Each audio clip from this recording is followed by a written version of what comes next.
Pastor Praveen పగడాల తరహాలోనే తనను కూడా చంపేందుకు కుట్ర జరుగుతోందని పాస్టర్ అభినయ్ దర్శన్ ఆరోపించారు. పోలీసుల విచారణపై తనకు నమ్మకం లేదని, తనపై దాడి చేసిన వారిని వదిలేసి తన అనుచరులను అరెస్టు చేస్తున్నారని ఆయన ఆవేదన వ్యక్తం చేశారు. ఎమ్మెల్యే విశ్వేశ్వరరాజుపై తనకు అనుమానం లేదని, త్వరలోనే అసలు నిందితుల పేర్లు బయటపెడతానని స్పష్టం చేశారు. ఆదిలోనే విరగొట్టకపోతే స్టార్టింగ్ లోనే వీడు చాలా పెద్దోడైపోతాడు అన్నటువంటి కుట్ర కావచ్చు, ఏదైనా కావచ్చు. సో ఏదైనా నన్ను ఇక్కడ నుంచి పాడేరు నియోజకవర్గం నుంచి తరిమేయాలన్న ప్రయత్నమే చేస్తున్నారు.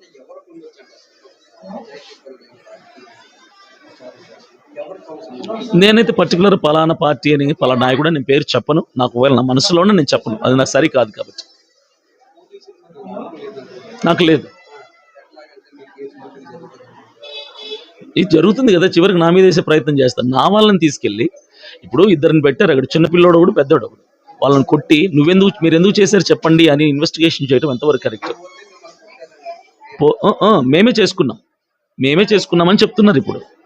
ఇప్పుడు ఉదయం ఫోన్ చేశారు, అక్కడ ఉన్నటువంటి పాస్టర్లు కొంతమంది ఫోన్ చేసి జాన్ బెనెడీ, సుదర్శన్ వచ్చేసారు వైజాగ్కి, పోలీసు వాళ్ళు చెప్పారు వదిలేశారంట చెప్పారు. తర్వాత కాసేపటికి మా పర్సన్ అక్కడ ఫోన్ చేసి మేము ఇంకా స్టేషన్లోనే ఉన్నాం, మమ్మల్ని కొట్టారని చెప్పారు. పోలీసులు డబుల్ గేమ్ ఆడుతున్నారు, పంపించేసాం వదిలేసాం వాళ్ళని, వైజాగ్ వెళ్ళిపోయారు అంటున్నారు. చూస్తేమో స్టేషన్లోనే కూర్చోను. ఇది ఏం గేమ్ అండి? ఇది ఎంతవరకు ఇట్లా అన్యాయం చేస్తారు? ఎంతవరకు ఇలాంటి కుట్రలు చేస్తారు? ఏదైనా సృష్టిస్తారు. ఇప్పుడు ప్రవీణ్ పగడాల విషయంలో సీసీ ఫుటేజ్లు పుట్టించి తాగుబోతాడని నిరూపించిన వాళ్ళు ఈరోజు నా మీద ఇంత చిన్న సమస్యని నా మీద నెట్టేయలేరా? అన్ని వాళ్ళ చేతుల్లోనూ, నా చేతుల్లో ఏం లేదు కదా, ఒక సామాన్యుడిని నేను అంతే.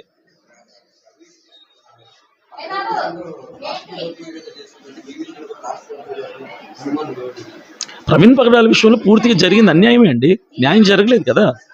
ఆయన తాగి చచ్చిపోయిన ఏ మనిషి కూడా 4 రకాల బ్రాండ్లు తాగి డ్రైవింగ్ చేస్తాడు. ఎంత పచ్చి తాగిపోతూ కూడా ఒకటే బ్రాండ్ మెయింటైన్ చేస్తాడు. అలాంటిది ఆయన అంత హైయర్ అఫీషియల్ అయ్యి ఉండి డ్రైవింగ్ 2-వీలర్లో హైదరాబాద్ నుంచి రాజమండ్రి ప్రయాణం చేస్తున్న వ్యక్తి 4 రకాల బ్రాండ్లు తాగుతాడా? కానీ దాన్ని ప్రూవ్ చేశారు వాళ్ళు. ఖచ్చితంగా నేను చెప్తానండి, ఇది నా మీద రుద్ది అంటే ప్రవీణ్ పగడాల మీద ఎలాగైతే నిందేశారో ఈరోజు అభినయ్ దర్శన్ కూడా నిందేసి అందరూ దొంగలే, పాస్టర్లు దొంగలే అన్నటువంటి ప్రయత్నం చేసే కుట్ర చేస్తున్నారు. ఇది ఖచ్చితంగా కుట్రే. సరే, నేను చెప్పనండి, డిపార్ట్మెంట్ పైన ఎవరున్నారో వాళ్ళు చేస్తున్నారు, వాళ్ళ పైన ఎవరు చేస్తున్నారు, ఎవరు చేయిస్తున్నారో నాకు తెలియదు. మొత్తానికి కుట్ర చేస్తున్నారు, లేని నింద నా మీద వేసే ప్రయత్నం చేస్తున్నారు. చేయనివ్వండి. నేను ఒకటి చెప్తా, సింహం వేటాడడం అయితే ఆగదు, గాయపడిన సింహం ఇంకా కసితో వేటాడుతా తప్ప వెనకడుగు వేయదు. ఈరోజు నేను గాయపడ్డాను, నన్ను వెళ్ళగొట్టే ప్రయత్నం చేస్తున్నారు, నేను వెళ్ళను.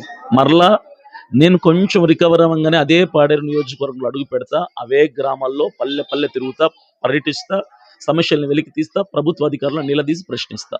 నా వైఖరి మారదు.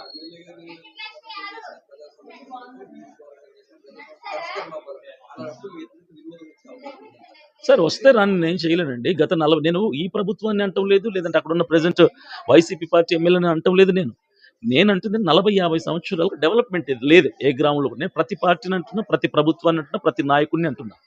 ఎవరు మారినా అందరు ప్రభుత్వాలు మారుతున్నాయి, పార్టీలు మారుతున్నాయి, నాయకులు మారుతున్నారు, కానీ గ్రామాల్లో పరిస్థితులు మారటం లేదు.